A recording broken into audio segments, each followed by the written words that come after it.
G'day everyone, Rune here, and wow! How did I get 100 subs in like 2 weeks? I was not expecting this, so I didn't really have anything planned, so I've decided to improvise.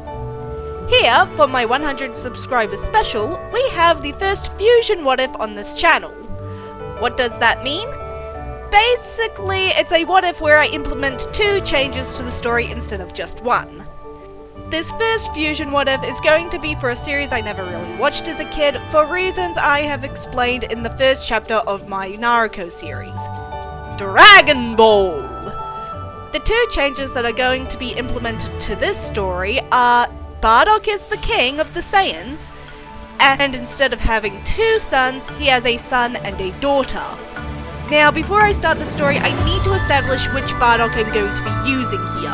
The original, or the new canon from the Minus Manga and Broly movie. For this, I'm going to be using the new canon, where Bardock is a bit calmer and, for lack of a better word, more human. With that out of the way, let's get to the story. With Bardock as the king, the Saiyan society is a fair bit different from what it is in the original timeline. While Saiyans are still warriors and rather single-minded when it comes to getting stronger, there are a few small differences that have a big impact on their society as a whole. For example, the class system is no longer a set-in-stone thing. Though that doesn't stop some Saiyans from still using the terminology, it's not something that's enforced.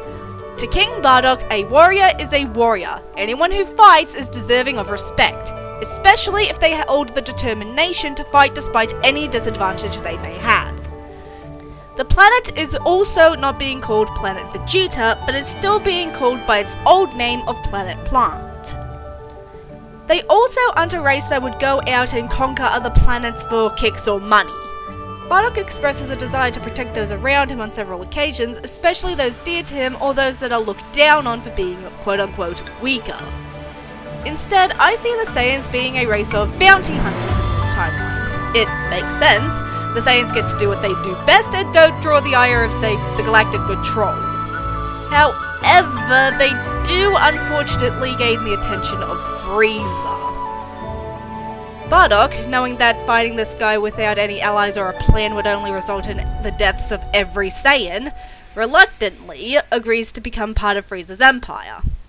This decision makes many of his subjects unhappy, as they view this action as an act of weakness. Adding fuel to this fire is the fact that Bardock had decided to take a woman who was seen as very weak as his queen, bearing him a son and daughter with low power levels. One Saiyan, however, saw an opportunity in the young princess. Vegeta's son, Vegeta II, had only been born a few years prior, and Vegeta Sr. was a general in the king's army. If he planned this right, he could set up his son to become the new king of the Saiyans without the need to mount a rebellion.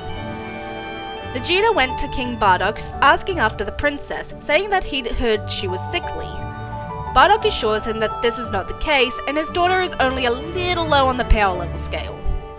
Vegeta still expresses concern, stating that with such a low power level, it made her a prime target for abductors and assassins.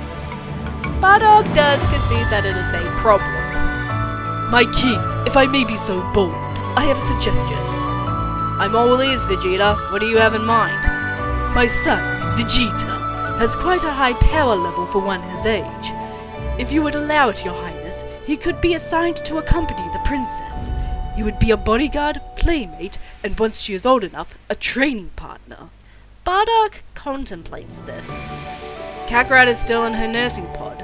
She won't be out for at least another 2 years. Are you sure your son wouldn't rather be out getting some action? My son is a serious young lad. He knows that the protection of the royal family is just as important as the advancement of the Saiyan race. Bardock, finally convinced, agrees to assign Vegeta Jr. to be the protector of his daughter, Princess Kakarat. Around this time, it also comes to his attention that another child had been born with a very high power level and an explosive ability. Knowing just how tenuous the Saiyan existence is at the moment, Bardock calls on the boy's father, Paragus. He talks with the other Saiyan, explaining just how close Frieza is to destroying them, and also lets him in on a little secret he had been planning since they came under Frieza's command. For the past few years, I've been shoring up our forces, preparing for the right time to rebel. I think that your son just might give us the edge we need to win this. However, if Frieza catches wind of him, I don't doubt he'll kill us all just to get rid of him. Paragus, I'm asking you to take your son and escape to planet 864. It is uninhabited, but there are plenty of plants and animals there for you two to live off of. Go there and train your son. Teach him to control that power of his, and when the time is right, I'll send a signal to you both to return, so that we can free the Saiyans from Frieza's grip. If I don't contact you within 10 years, assume that Frieza has destroyed us, and just focus on surviving. Paragus is actually rather okay with this. Bardock isn't banishing his son because he sees the child as a threat. He's not actually banishing him at all. Bardock is simply asking Paragus to take his son on an extended training mission, in hopes of becoming the ace in the hole, so to speak. In addition, this is basically guaranteed survival for him and his son if Frieza does decide to wipe them out. Paragus agrees and leaves for planet 864.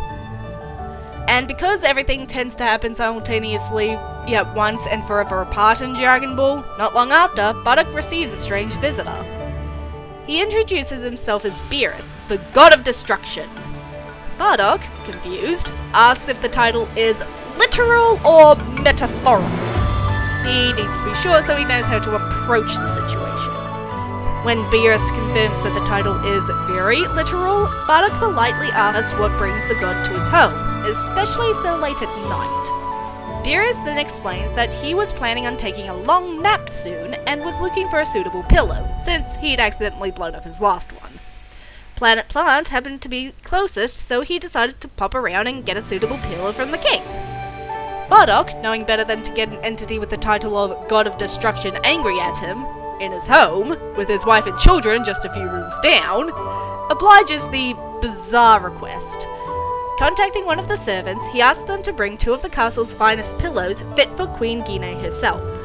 When the servant arrives, he is startled by the two strange individuals in the room. Bardock quickly assures him that this is just a diplomatic meeting and asks the servant to present the pillows to the two guests.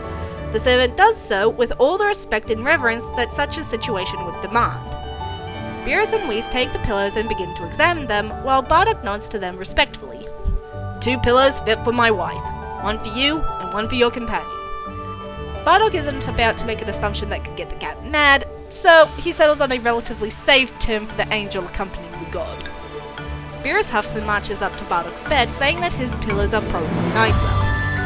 But to his surprise, Bardock's pillows are filled with nothing but straw, and not comfortable at all. When Beerus asks how Bardock could sleep on something like this, Bardock just shrugs and says that's how he's always slept.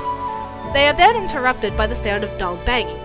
Bardock sighs and apologizes to his guest before asking if he could quickly duck down to the nursery to see what's gotten his daughter all fussy again.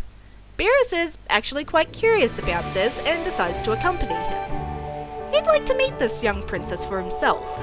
As the three are making their way to the nursery, the sound of baying slowly stops and is replaced by a male voice singing a soft lullaby. A smile comes to Bardock's lips as they reach the nursery and look in. Inside the room, a young Vegeta Jr. is standing next to an incubator, singing softly to the small baby girl inside. Bardock walks into the room and addresses the protector, asking if Kakarat had gotten fussy because he'd left the room again. Vegeta apologizes for disturbing the king, apologizing that he'd left the room to get a book, thinking he could go there and back before the princess noticed his absence. Bardock waves off the apology, simply smiling and commenting how attached Kakarat had become to the young Saiyan. A statement that Vegeta gets embarrassed over and denies, saying that she just doesn't like being alone. Bardock, still smiling, ruffles Vegeta's hair. I'm glad I let your father talk me into assigning you to watch over her. I get the feeling you two are going to become great partners on the battlefield one day. Beerus is quite surprised. Displays of affection from a Saiyan. He's never heard of such a thing. Walking into the room, he walks right up to the incubator to closely eye the young princess. When the large cat comes close, the young princess smiles, almost in response to his presence. Now that has got him curious. Accepting the two pillars, Beerus and Whis take their leave. High above the planet, Beerus tells Frieza that destroying the Saiyans would be a waste. Secretly, he really wants to see Bardock and his family again. He has a feeling there might be big things ahead for them. Unfortunately, Frieza is Frieza, and isn't going to listen to Beerus if he really thinks that the Saiyans are a threat. A few years go by, and it's about time for Bardock to unleash his plan, as Kakarat is about ready to come out of her incubator and Gine and Raditz were sent off-world a few weeks prior. Over the last few months, Bardock had been quietly sending out the weaker Saiyans that wouldn't be able to fight, or those that had other things to worry about like their kids, to other worlds with similar power levels to them. This would allow a large number of Saiyans to lie low if their rebellion went sideways. However, just a few days before Kakarat is set to come out of her incubator, Frieza sends out a message for all Saiyans in the field to return to Planet Plant. Bardock knows what this means. Frieza is planning to take them out. All of the Saiyans that Frieza knows about are within, at most, 4 days from Planet Plant, but Paragus and Broly are on Planet 864, which is a full week away. There's no time to contact Paragus and get him and his son back to Planet Plant before Frieza makes his move. There's only one option left. The Saiyans are just going to have to fight with what they have. Thankfully, Kakarat will be able to come out of her incubator the day before the fight. He can still save 2 more lives. Yes, I just said 2. Bardock knows just how attached his daughter had become, however subconsciously, to her protector, and Vegeta is still a child himself. Preparing one more pod, Bardock places Vegeta and Kakarat within it. Vegeta looks up at his king, as his princess cries in distress. Bardock smiles reassuringly at the 2 children, telling them that this isn't going to be for long, and it's just to make sure they don't get caught in the crossfire. Vegeta, I'm counting on you to look after Kakarat. Keep her safe. But more importantly, make sure you both survive. I'll come for you both the first chance I get. Until then, make sure you both get as strong as you can. This isn't an order as your king, but a request as the father of the little girl next to you. Bardock turns to Kakarat, who is looking at him with tear-filled eyes. Kakarat, I know you'll do me, your mother, and your brother proud. Never forget about us.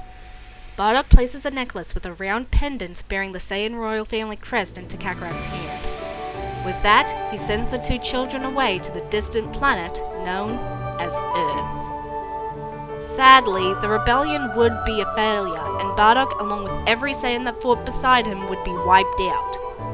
But, thanks to Bardock's forward thinking and common sense to not trust Frieza, roughly 10% of the Saiyan race survived, including his family. And that, everyone, is where I'm going to end the story for now. What do you think?